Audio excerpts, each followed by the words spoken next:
Today we're going to talk about how to increase your profits in your business. Because at the end of the day, profits, it's all that matters, at least for the longevity of your business. Increasing your revenue does very little if you increase your cost by an equal amount. Making $1 million a year, it's very easy if you spend 5 to 10 million in advertising, right? So profits is what you want to grow. You don't want to necessarily grow revenue. Obviously, you grow revenue to increase profits, but your focus should be on growing profits, not revenue. First, you need to look at what is your most profitable items. So you need to open up your various reports, whatever tool you use, and look at which products do you generate, which products or service lines generates the most amount of profits for you. And once you dig into those, then you got to start focusing on growing those. And when you start looking at these reports, you will notice little oddities. There is something called Pareto's Law. I'm sure you've heard of it. It's also called the 80-20 rule. It dictates that 80% of the profits, 80% of the results will come from 20% of the costs. So in this case here, 80% of profits will come from 20% of the services or products that you sell. It might not exactly be 80-20. It could be, 5-95. But it just means that most of X will come from a small percentage of Y. And you need to figure out what that is and then really focusing on growing that. You can even decide on shutting down things that don't generate a lot. You can sometimes have a lot of items that you spend a lot of time on, or your staff spends a lot of time on, that actually don't really generate anything. That is actually very, very common to see that. And you might want to consider simply shutting them down. It could be that they're lost leaders and you don't want to shut them down, which is fair. But you want to really focus in on the tiny small percentage that generates most of the profits, and then really focusing on growing that. The second way you can generate more revenue/profits is to do more lead generation. So obviously this depends a little bit on what industry you're in, but you can start out various online ads or offline ads. If you're just starting out, you might have to do this on your own. But if you've been in business for a while, I definitely recommend you find a good, high quality ad agency to help you with this. We do offer this assistance, so if you're interested in potentially talking more, there is a link down in the description. Just click that and contact us, and we can have a quick chat. If you want to find another ad agency, that's perfectly fine. I just really recommend that you either check with friends and family if they've ever used one, and or do very thorough review online, because there is a lot of clueless ad agencies out there. And you don't want to waste money on no results. That does you no good. So definitely do your proper due diligence. Don't just pick the first one. You need to be very, very careful with who you work with.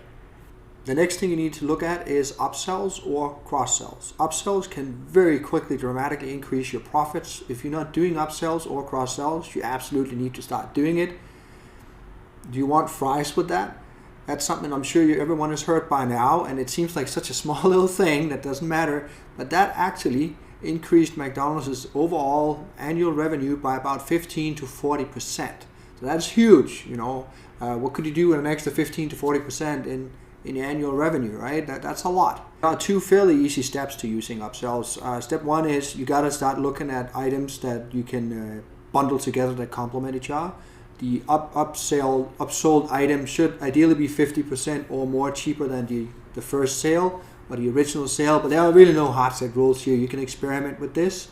Then step two, either you or your staff need to be able to explain to your clients or your customers in a positive way how this bundle actually benefits them, how these two items complement each other, why they would want to do the bundle. And once you have these two items, then you can really start leveraging upsells and cross-sells. The next way you can increase your profits is by increasing the buyer frequency. So just like with an upsell, we're trying to make more money off our existing clients, just because it's so much easier converting an existing client because they've already used you, they already trust you, and effectively you can reach out to them at no cost, almost no cost. It is very costly, as everyone knows. Anyone at least who's been in business knows that it's very costly to get new clients. So by increasing your buying frequency, you are very quickly increasing your profits. And you do this by reaching out to them. There's many ways of reaching out to them, but you do that, you sort of reach out to them and just remind them that you exist. And oftentimes I would definitely recommend you offer them a deal. You can give them a coupon or something like that. So here's a few ways you can do this. You can do direct response mail, so that, traditional coupons you send in the mail. You can do it via email.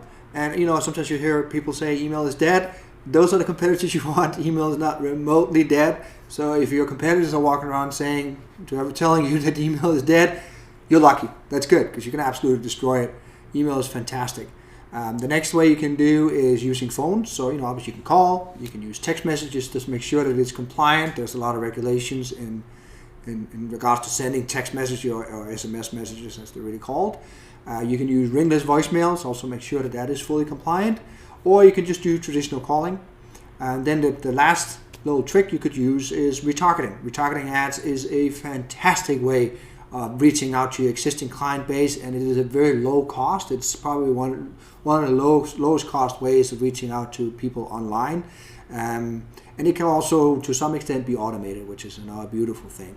But yeah, those were a couple of tips you can use. The next thing you need to work on is your efficiencies. Most businesses are wildly ineffective, and especially as our profit starts going up, we start not necessarily really caring, just because we're making so much money, and it really causes a lot of problems for you. So you want to continually work on your efficiencies and continually improving them.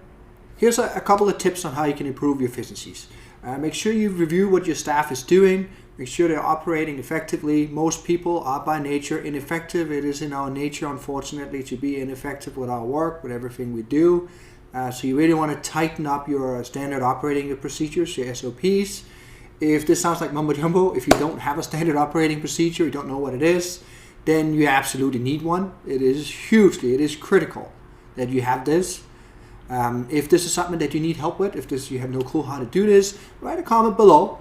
And if enough people say they want this, then I'll make a video on how to set up some really solid standard operating procedures. And while you're at it, make sure to click that subscribe button and hit that notification bell. Tip 2 is automation. If there's something that your staff is doing or you're doing that's manual, that seems to be on a recurrent basis, especially if it's a recurrent basis. If it's a one-time thing, it's manual, it's not really a big deal, it's not worth automating. But if you have a certain amount of manual tasks that are routinely being done, look at seeing if you can automate that. If you can find ways of automating a manual, mundane task, not only will your profits increase because you're no longer wasting staff or your time doing it, but your staff will also be happier. No one really likes to do monotonous tasks. If we can get a computer to do something really easy, why should a human being do it? It's a waste of a good human brain to do something a computer can do, in my opinion. So automation is a huge one. Definitely start looking at that. If you have a lot of meetings in your business, make sure you work on that. A lot of meetings are, quite frankly, a waste of time. So you want to cut all the meetings that are unnecessary. If the meetings that you don't want to cut, that you absolutely do need, you want to make sure that they're set up right. You want to have a very specific agenda for the purpose of that meeting, and then you want to have a very specific end time, and you will end at that time. That is important. You can't keep going, because then that defeats the purpose. And then the third point is you start on time, and that also comes down to training your staff. So a meeting will start on time, it will have a specific agenda, you do not deviate from it, and then it will end on time, because that makes sure that the meeting is effective. Because the more time you allow a certain task, the more time is automatically taken. So you start just wasting a bunch of time on endless meetings. The fourth way you can improve your efficiencies is to limit multitasking. And this is something you can even just work on your own. It doesn't have to involve staff or a full-time company or anything like that. But multitasking, you gotta work on multitasking. It feels great multitasking. We feel like we're getting stuff done, but we're not. There's been so many studies done already. They all show unequivocally that all multitasking does is waste. Yeah, you can do very, very simple tasks. You can multitask, like doing the dishes while talking, driving while listening to an audiobook, something like that. You can do these things and multitask fine. But at any point, when any kind of even low-level complexity is added to the task, multitasking fails. It fails. It does not work. So you need to stop multitasking, focus on one task, get that done, then focus on the next task and get that done. The next way you can increase your profits is to increase your pricing. Oh no. I know a lot of people will freak out and then immediately go, no, I can't increase my pricing because my clients will leave me. But there are ways of increasing your pricing without causing too much damage, if any damage at all, and it will absolutely increase your overall profits. So let's cover a couple of different tricks on how you can increase your pricing. One way you can increase your pricing is to add extra items to the order that have either a low cost or a zero cost to you. So effectively what the customer is buying increases the value so much more that it justifies the higher price. One trick to increasing your pricing is to pick the right time. So a lot of companies will increase their pricing during peak periods like Christmas or Black Friday. A lot of times prices will go up during this time because at the end of the day it all comes down to supply and demand. If demand goes up, you can increase the price. So timing it right will allow you to increase your pricing with pretty much zero damage done to your business, and that's an easy way of doing it. The fourth little trick is to just do it gradually. Any kind of huge spike in pricing, yeah, that might cause some problems for you, but if you just do small little increases here and there, no one will probably notice it, and that's a great way of doing it as well. So we've now covered a couple of ways of increasing profits by increasing revenue, so let's cover how you can lower your cost. And this is, like I mentioned before, very often overlooked. I don't know why. It's probably because it seems a little boring, and I guess it is a little bit boring, but it's easy money, so why would you not do it? And it really does not take much work. So I recommend you pull up some statements from your accounting software, probably 3 to 6 months. If you've never done this, 3 to 6 months, maybe even look at 12 months. Is probably pretty good. And then look at recurrent items. Look at items that you can just completely snip and just get rid of them if you don't really need it, and you'll more than likely have a couple of them because it's a small cost a month. You don't care. But over a small cost every month over 3 years really adds up. So you just want to snip them if you're not using them. If it's a recurrent cost that you don't want to snip, that you still want to pay for, if it's something that you use for a while, you can probably approach that vendor and renegotiate, lower the cost. So that's a good way of doing it. I recommend reviewing this regularly, maybe once a month or every 2 months, maybe every 3 months, but that might not be good enough. But if you just do it one time and not look at it again, you're going to just have new little costs that start creeping up, so you need to do it regularly. So maybe once a month or every second month is probably pretty good. That's what I do myself. The next item would be slippage. Not all industries have this, so I'm only going to very briefly cover it. But if slippage is something in your industry, make sure you review this on a recurrent basis to lower slippage as much as you humanly can.